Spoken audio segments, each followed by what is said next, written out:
Flower shop. Order kayo, ha?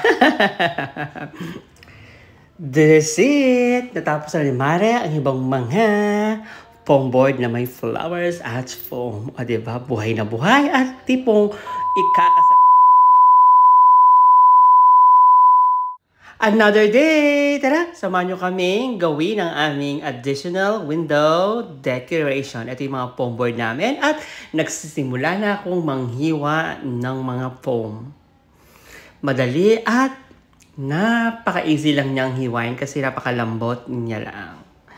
So, lalagyan namin ito ng toothpick para pagdugtongin at magmukha silang L. At dito namin mamaya ilalagay ang mga flower at mga vines na binili namin nung nakaraang araw, di ba? L na siya at mukhang matibay na. Ina-tape ko na nga rin pala para siguradong hindi maalis yung pagkaka-toothpick nila dahil mamaya medyo bibigat na yan pag nilagay na yung mga flowers at mga vines na idadagdag natin dyan.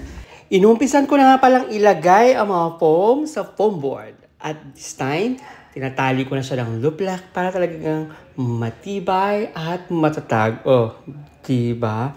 Para kasing tibay at tatag ng pagmamahalan nyo ng jowa mo. Ay, look! May scotch tape, may loop lock, wala na.